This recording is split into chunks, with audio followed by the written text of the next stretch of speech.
O objetivo hoje é falar um pouquinho sobre segurança em desenvolvimento de software com a abordagem da ISO. Qual é o propósito dessa ISO? O propósito dessa ISO é estabelecer um processo de segurança em desenvolvimento de software. Tá? Então, a gente não vai falar especificamente de controles, mas sim de como adotar um processo de segurança em desenvolvimento amparado pelas diretrizes de uma ISO. Primeiro, eu sempre pergunto se vocês conhecem essa ISO como segurança em desenvolvimento de software. Creio que muitos de vocês já devem ter ouvido falar dessa referência, né? Da 15408. Mas eu gostaria de informá-los que essa ISO não é a ISO certa para se trabalhar com segurança em desenvolvimento de software. Tá? Foi, durante muito tempo, principalmente no Brasil, se divulgou bastante a utilização dessa ISO como suporte a esse tipo de iniciativa. Só que qual a característica dela? A característica dela é controle. Ou seja, ela é muito voltada para o controle. Você não vai ter nenhum tipo de diretriz voltada para o processo. Ou seja, como eu adquiro software, como eu insiro atividades de segurança dentro do meu processo de desenvolvimento de software. Então, eu diria que, apesar da tentativa de utilizar ela como padrão, muita gente acredita nisso piamente, né? Eu acho que é válido, pelo menos se estruturou alguma coisa, porém, eu queria mostrar para vocês que ela já não é mais a referência certa. Tá? Aliás, ela nunca foi. Né? A 15408 ela vai estabelecer uma série de controles, uma série de requisitos para que você estabeleça um nível de segurança a ser atingido para um produto de software. Tá? Em linhas gerais, esse é o objetivo dela. Mas no dia a dia do meu desenvolvimento, como é que eu lido com as questões de capacitar o meu desenvolvedor, de estruturar o processo com as atividades certas, como é que eu lido com a definição de requisitos, ou seja, existem entre N situações que essa ISO não vai amparar. Por isso que a gente agora começa a ter, ela foi lançada em novembro de 2011, a ISO 27034, que é o propósito a gente falar um pouquinho sobre ela. Mas antes, eu queria falar da prática de Software Security Assurance, ou seja, garantia de segurança de software. Que essa sim é uma prática que vai te levar a desenvolver software com mais segurança. E não estabelecer uma série de controles sem objetivos claros. Tá? A gente tem uma tendência a implementar segurança achando que quanto mais eu implemento controle, mais segurança eu tenho. Mas essa não é a abordagem certa. A primeira prática que a gente, baseado no OpenSUN, que é um modelo de maturidade para avaliar um sistema de desenvolvimento seguro, ele fala de governança.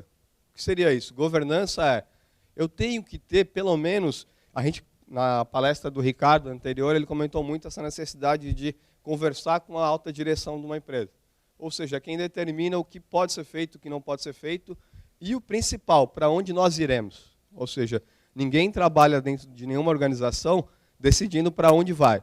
Você sempre trabalha com o objetivo maior, que é o objetivo da sua organização. Então, para isso eu preciso ter diretrizes claras, eu preciso ter orientação prescritiva. Que é isso? Tudo bem, você me disse que eu preciso escrever software com mais segurança. Mas o que eu faço? Como eu faço? Aliás, eu vejo muitos profissionais que acabam sendo questionados exatamente nesse momento. Né? Por quê? Eles falam muito da necessidade de entregar software seguro, mas não conseguem conversar a língua de quem desenvolve software. Ou seja, ele não consegue apresentar soluções, ele basicamente apresenta uma série de problemas. Você chega para um time de desenvolvimento, no final, que ficou lá 6 meses investindo bastante recurso para desenvolver aquele produto, e você chega no final, olha, não pode ir para a produção porque tem um monte de problema. Tá? Eu vou generalizar aqui a palavra problema, mas em linhas gerais é isso que acontece. Ou seja, vem o auditor, vem o pessoal de segurança e fala, olha, tem um monte de problema, você precisa rever algumas coisas. Tudo bem, primeiro que você já abordou no momento errado, né, que era no momento do lançamento. Você tem que se questionar se desde o começo do desenvolvimento você se envolveu com aquela iniciativa e você apresentou os requisitos de segurança. Se você não fez isso, você já está errado. E uma outra coisa que eu falo se você não apresentar como deve ser feito, você não vai ter moral nenhuma para cobrar que deve ser feito de maneira segura. E até porque a maioria dos desenvolvedores que a gente vê cometendo alguns equívocos e tornando as aplicações vulneráveis, eles fazem isso por desconhecimento e não por negligência. Tá? Isso é um fator muito sério. Ele acaba não sabendo das características que levam ao comprometimento de uma aplicação. E aí ele não desenvolve os controles. Então, essa primeira prática ela é super importante porque você vai desenvolver a iniciativa de segurança em desenvolvimento dentro da empresa, ou seja, vai capacitar, vai informar e vai normatizar isso de alguma maneira. A próxima prática que a gente vai falar é quando a gente já começa a construir software. Ou seja, e como que eu vou fazer isso? Essa prática aqui, ela começa desde o estabelecimento de controle de versão, de processo claro de desenvolvimento, ou seja, não é o famoso bate no peito e entrega, né? Que a gente vê muito. Aqui a gente fala de ter um processo estruturado, saber exatamente em que momento que eu vou estabelecer requisitos, em que momento eu vou entregar software. Eu posso fornecer recursos para que meu programador desenvolva com mais segurança. Eu posso fornecer recursos para que ele teste aquela aplicação. Eu posso fazer uma série de situações que vão ser durante o desenvolvimento de software. Por exemplo, uma coisa que a gente sempre questiona, muitos de vocês já devem ter passado pela situação onde você desenvolveu o software e depois do software pronto, você vai lá e manda para alguém fazer uma auditoria de código, né? Ou seja, contrata uma empresa para fazer auditoria de código. Quem acha que isso está certo? Levanta a mão, por favor. Ah, vocês estão com vergonha. Ninguém acha que é certo? Mandar o código para auditar no final? Ó, viu como eu convenci algumas pessoas já, né? Na verdade, isso está errado. Tá? Na verdade, você tem que auditar código durante o desenvolvimento e não no final. Por isso que o pessoal sempre pergunta, mas o que eu faço? Auditoria de código ou pentest? Você faz os dois. São iniciativas diferentes para momentos diferentes. Tá? Então, aqui na parte de construção, quando a gente fala de segurança em desenvolvimento, a gente precisa ter essas características. O outro ponto é a verificação. Verificação, eu vou começar a ter uma série de checagens para determinar, será que aqueles requisitos que eu estabeleci foram atendidos? Eu vou utilizar testes de invasão, eu vou utilizar métodos para avaliar se o que eu tinha especificado foi construído adequadamente. Tá? Basicamente, esse é o papel da fase de verificação. E por último, tão importante quanto as anteriores, e que às vezes também é negligenciado, que é, eu vou lá, faço um bom desenvolvimento, eu tomo todas as características certas para desenvolver um bom código, só que eu coloco a aplicação num ambiente vulnerável. Ou seja, uma infraestrutura que não dá o suporte necessário para que eu garanta a segurança da aplicação. Então, eu tenho que pensar exatamente nesse ponto também. Não adianta eu fazer certo, eu preciso me integrar com as outras áreas que vão publicar aquela aplicação da maneira adequada. Então, uma das práticas é exatamente essa, verificar a configuração, fazer um hardening de servidores. E tem que acabar aquela história do programador que, olha, o meu papel aqui é desenvolver código, né? Eu até falo, olha, o programador é só dar uma IDE e um fone de ouvido para ele, acabou, né? Não, ele tem que se envolver com algumas outras práticas. E quando a gente fala de um modelo de segurança e desenvolvimento, uma das coisas que ele vai fazer é isso, ele vai verificar se a entrega que ele está fazendo vai ser implementada num ambiente adequado. Um pouquinho sobre os papéis e responsabilidades aqui, né? Então, eu tenho 3 papéis principais aqui. Eu tenho o gestor, eu tenho o desenvolvedor e eu tenho o auditor. E eles têm características diferentes. O seu compromisso com o desenvolvimento de software é diferente para cada um dos papéis. Então, o gestor vai fazer o quê?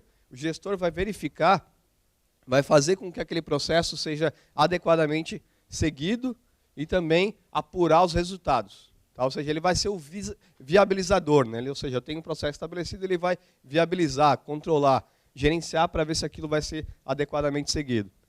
Os dois desenvolvedores, eles têm um papel, por isso que eu falei para eles, se você não disser o que eu preciso, eu não vou te entregar. Ou se eu não sei como te entregar, como eu irei entregar? Então você capacita eles para fazer o quê? Para entender os requisitos de segurança e desenvolver os controles necessários. Tá? Auditores. O que o auditor vai fazer? O auditor vai verificar se os controles que foram definidos pelo gestor, implementados pelo desenvolvedor, ele vai verificar se estão adequadamente implementados. E aí a gente entra um pouquinho aqui, a gente já falou um pouco então sobre a prática de segurança em desenvolvimento, que a gente viu que tem várias iniciativas, não é isolado, não é só fazer auditoria de código, não é só comprar a ferramenta tal, não é só fazer teste. Tem várias práticas que devem ser seguidas. Agora falando um pouquinho da ISO, tá? Como é que funciona a ISO? Primeira coisa que eu quero deixar claro é que a ISO não é um padrão estabelecido da cabeça de uma só pessoa ou de um grupo pequeno de pessoas. Uma ISO, para ser desenvolvida, ela passa por uma série de estágios que levam anos e envolvem vários comitês ao redor do mundo, ou seja, são 100 e poucos países envolvidos no desenvolvimento de uma norma, inclusive o Brasil. Tá? O Brasil também tem os comitês que se envolvem com algumas normas de segurança. E elas são feitas para quê? Para atender todas as expectativas. Então, uma norma nunca vai ser só para o gestor ou nunca vai ser só para o vendor, ou seja, quem vende o produto. Vai ter atender todas as expectativas. E aqui, falando da ISO 27034, qual o propósito dela? O propósito dela é estabelecer essas práticas de Software Security Assurance, ou seja, de segurança em desenvolvimento de software. Tá? É isso que essa prática vai fazer. Isso aqui, né, até um chavão que nós, profissionais de segurança da informação, a gente até virou brincadeira. Não, se você falar para mim que segurança não é um produto, é um processo, eu vou dar risada, né? Mas, na verdade, é isso. Ou seja, quando eu falo de segurança de aplicações, eu não estou simplesmente dizendo testei, corrigi, entreguei e a aplicação está segura. Ou seja, não é um estado, ela é um processo constante, ou seja, continuamente eu tenho que revisar essas ações.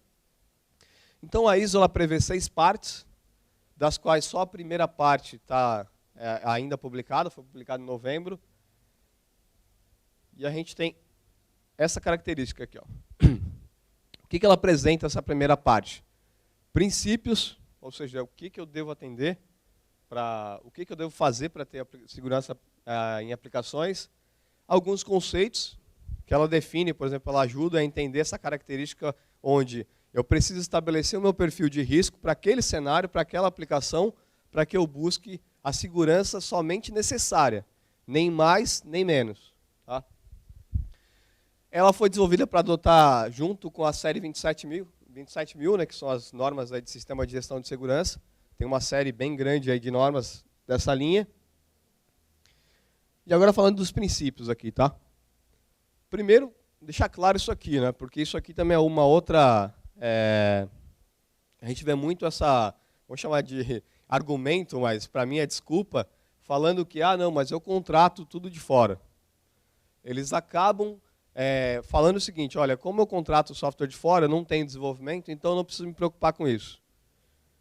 E aí vem a famosa segurança por reputação, porque eu contrato da empresa A, B ou C, que são empresas conceituadíssimas, multinacionais, ou seja, isso não importa. Você tem, sim, responsabilidade para todo tipo de desenvolvimento ou contratação de software. Você tem controles para isso. E a ISO prevê esse tipo de iniciativa. Por exemplo, no desenvolvimento in-house, eu vou ter que tomar todas as iniciativas para mim, né? Ou seja, eu vou ter que fazer todo o processo. Todas as atividades que eu precisaria fazer para executar um produto de software seguro, eu vou ter que fazer. Quando eu faço o outsourcing de desenvolvimento, o que acontece? Eu passo a ter que contar com um parceiro externo. Então, no mínimo, eu tenho que estabelecer, no momento da contratação e durante o desenvolvimento, quais são as regras do jogo. Ou seja, eu vou cobrar a segurança desse desenvolvimento e eu preciso que você atenda tais requisitos. Já quando eu compro o software de terceiros, eu posso fazer uma validação, ou seja, eu estou comprando o RP tal, vou testá-lo, ver se ele atende os meus critérios de risco. Ou, estou comprando um produto tal, vou pedir que ele tenha tal... não vou falar de certificação, porque certificação em software é complicado. Mas eu vou pedir que ele tenha, pelo menos, me mostre que ele tem preocupação com segurança, que ele segue algumas práticas. No Brasil, ainda não vi nenhuma empresa fazendo esse tipo de iniciativa, mas nos Estados Unidos eu já vejo bastante isso. Você entra em determinados sites de empresas de desenvolvimento de software e eles colocam lá as práticas de segurança que eles seguem. Ou seja, eles já demonstram que, olha, eu tenho essa preocupação. Então, naturalmente, quando estou comprando um produto de software, eu vou optar por uma empresa que tem essas preocupações.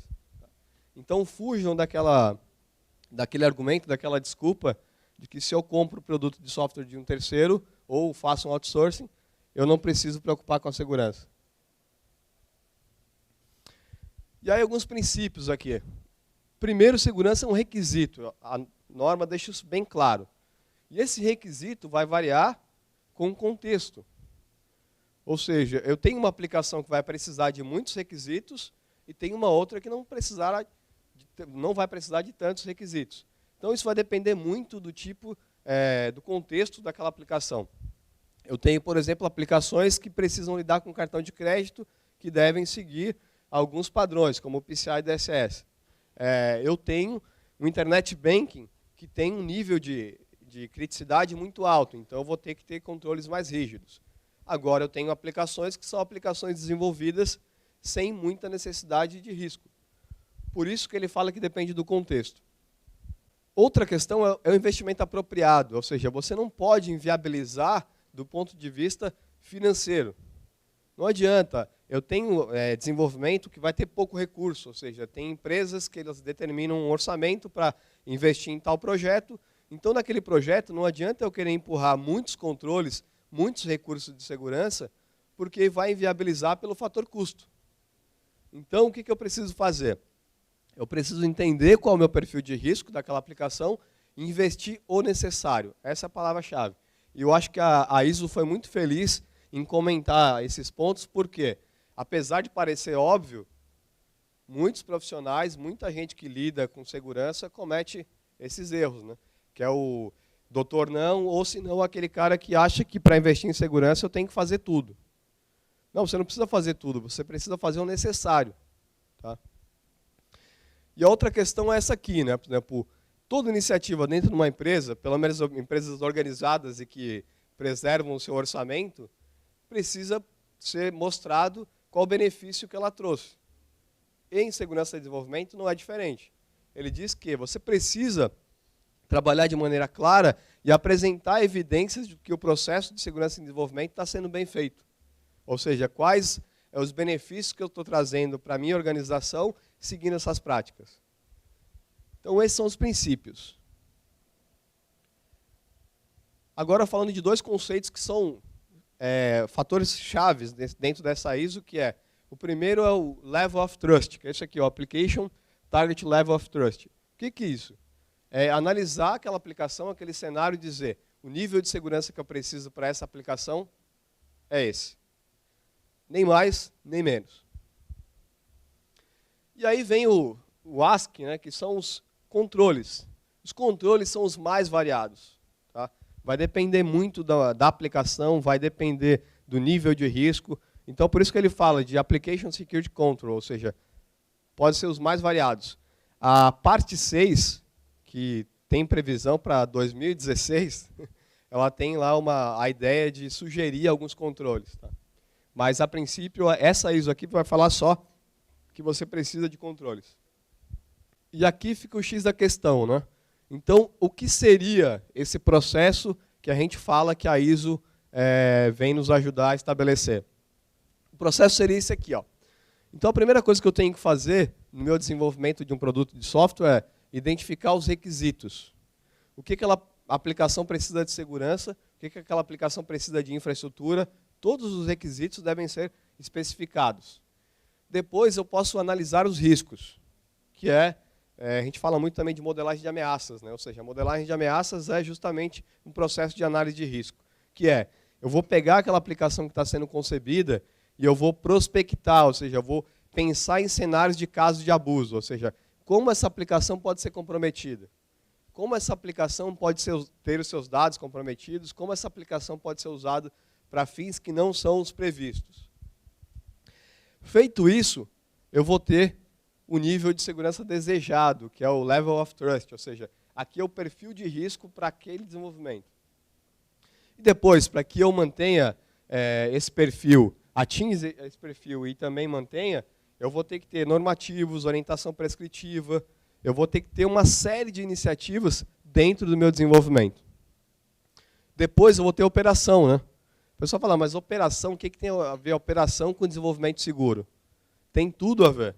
Se eu estou falando de segurança de aplicações, uma das questões é a disponibilidade. É responsabilidade de um desenvolvimento seguro que a aplicação tenha disponibilidade. O pessoal fala, mas isso é questão de infra, não é desenvolvimento. Não. Outra coisa que a gente tem que parar é de propagar essa informação de que desenvolvimento seguro é código seguro. Código seguro é parte do processo e não o único objetivo. Tá? Então, depois que eu coloquei a aplicação em operação, eu tenho que fazer verificações constantes, ou seja, eu tenho que monitorar aquela aplicação para ver se ela está, a disponibilidade é aceitável, eu tenho que fazer testes de validação para ver se não tenho nenhuma característica de segurança, nenhuma vulnerabilidade, nenhuma fragilidade. Eu vou fazer tudo isso para quê? Para manter o meu nível de risco aceitável, ou seja, o meu perfil de risco vai ser atendido de acordo com o que eu tinha especificado. Nem mais, nem menos. E, lógico, todo esse processo aqui tem uma série de métricas que devem ser acompanhadas. Né? Lembram do princípio que ele fala que eu preciso apresentar evidências de que esse processo está sendo bem feito. Então, eu tenho uma série de métricas que vão ser geradas aqui. Uma das métricas que são importantes para que eu tenha um processo de segurança e desenvolvimento é quantos projetos eu fiz algum tipo de análise de riscos. Quantos projetos o time de segurança se envolveu para especificar requisitos. Então vai sair uma série de métricas aqui. E esse é o processo, esse é o objetivo maior da ISO. Então agora falando do que vem por aí. O bom da coisa é, isso aqui é novo, ou seja, é coisa do momento. Né? O algo não tão bom é que a previsão para o lançamento de toda essa série é até 2016. Tá? Então, ao menos que mudem as prioridades, a gente tem um bom tempo ainda para lidar com essas práticas. Então, as outras 6 partes aqui, o que elas irão endereçar? Primeiro, tem umas siglas ali, quando você procura no site da ISO, tem lá tudo documentado e tem umas siglas. Essa sigla aqui, WD, quer dizer que ela já está em draft, ou seja, já tem gente trabalhando nela. Que a segunda parte é justamente implementação daquele processo. Quem aqui pegou, hoje virou, na minha opinião, né, acabaram até banalizando demais, mas quem pegou a época que se falava muito em ISO 27001 e ISO 27002. Aqui é exatamente o mesmo cenário. Tá? Então a ISO 27001 era o que eu esperava daquilo, o que eu queria, e a ISO 27002 é como eu iria atingir aquilo, ou seja, como eu ia implementar os controles. Aqui vai seguir a mesma lógica. Então eu tenho a 1 que já foi lançada, que estabelece os objetivos, e aqui vai sair a 2, que já tem uma data aqui, ó, 2015, mas eu acredito que isso aqui já deva cair, porque essa norma é uma norma muito esperada. Tá? Há muito tempo o pessoal de desenvolvimento de software buscava um amparo de uma ISO para segurança em desenvolvimento. Então isso aqui deve ser adiantado. Mas a data prevista é para 2015. Já a parte 3, ela vai fazer o quê?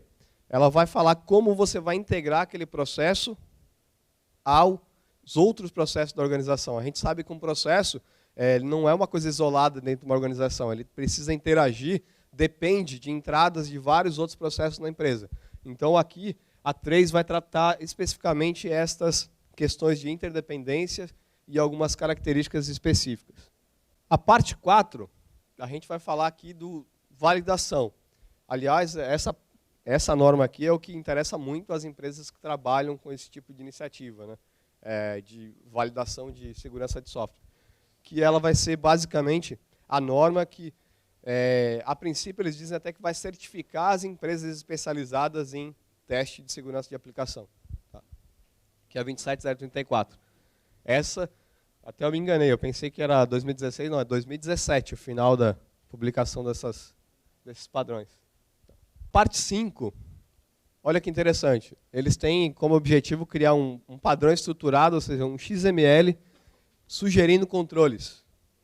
Isso tudo para quê? Isso aqui é interessante porque processo de automatização, por exemplo. Né? Eu posso ter alguns critérios, ou também, imagine que eu vou começar a adotar a prática. Se eu tenho um XML com todos esses controles já definidos, me ajuda bastante com o processo de documentação e adoção na empresa, né? Então, a parte 5 vai ter esse propósito. Já a parte 6, que é a última, por isso que eu me confundi, ó. A parte 6, que vai ser em 2016, aquele do XML vai ser em 2017. A parte 6, ela vai ter como objetivo fazer o quê? Ela vai determinar controles para cada tipo de aplicação, ou seja, aplicação client-server, aplicação N camadas para web, aplicação web service, ou seja, ela vai ter controles específicos. Esse é o propósito dela. Bom, com isso a gente apresenta aqui todas as... fala um pouco da ISO 27034 e também das futuras versões, aí, das próximas partes que serão lançadas.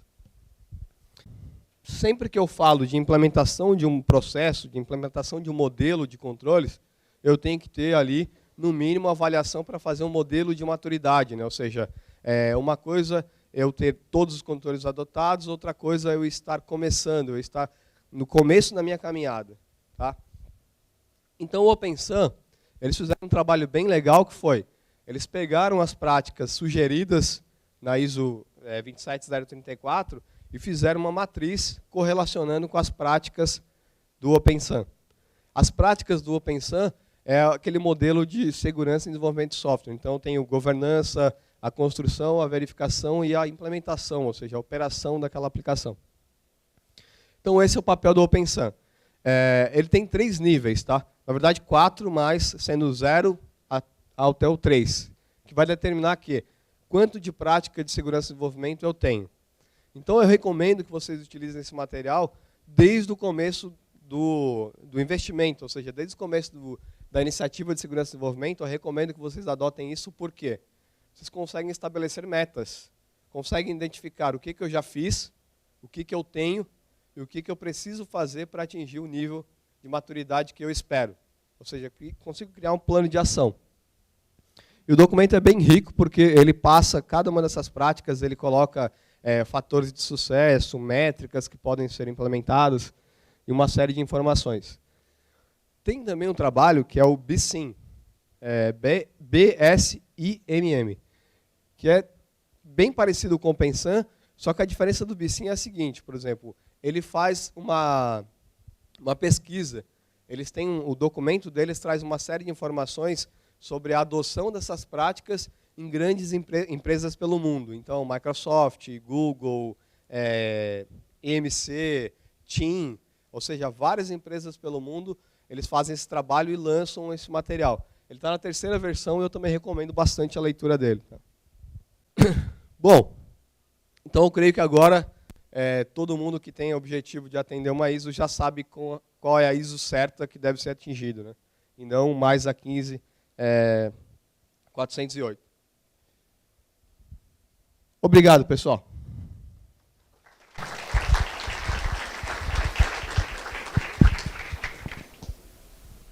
Correspondente à ISO, tem alguns softwares de análise de código que estão indo contra a mão da ISO. Um exemplo é o da HP, o Fortify. Né? O que você me diz desses softwares de análise de código, que hoje ele está sendo o número 1 hoje no mercado em análise de código? Se eu entendi a pergunta, você quer saber especificamente o que eu acho do Fortify ou o que eu acho das ferramentas? Não, correspondente à análise de código. Softwares que fazem análise de código.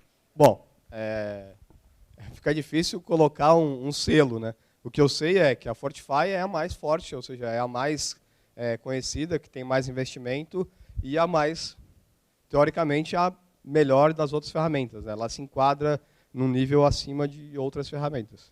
Isso que eu sei. Sim, mesmo ela indo contra a mão da ISO, até na parte de desenvolvimento, na parte de segurança? Ela indo contra... Não...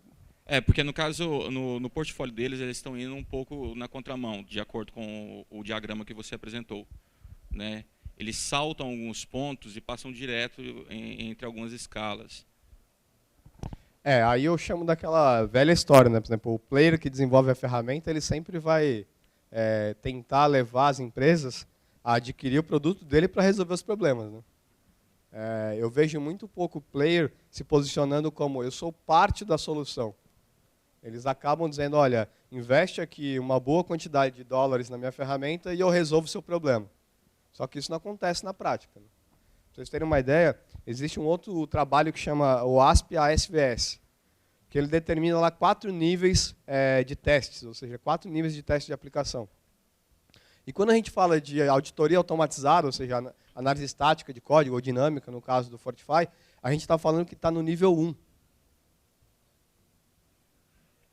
Então, é preciso que as pessoas tenham consciência que a análise automatizada é só o comecinho do trabalho. Lógico, mas eu não tenho skill para fazer uma auditoria de código, eu não tenho perspectiva de investir em profissional para fazer isso, a ferramenta vai me ajudar? Claro, sem dúvida. Você vai melhorar o seu desenvolvimento utilizando uma ferramenta. Agora, não achem que, olha, eu passei a ferramenta, está validada, já fez toda a análise, porque as ferramentas têm dificuldades, ou seja, toda análise automatizada tem ainda uma série de coisas que não consegue identificar. Então, por isso que no ASVS, uma análise automatizada é o nível 1. Para eu ter o nível 4, eu preciso desde validação manual até a revisão de arquitetura e design da aplicação. Então, o escopo é muito maior. Tá. Okay. Mais alguém? Mais alguma pergunta? Para o Wagner? Bom, Wagner, então, obrigado. Obrigado.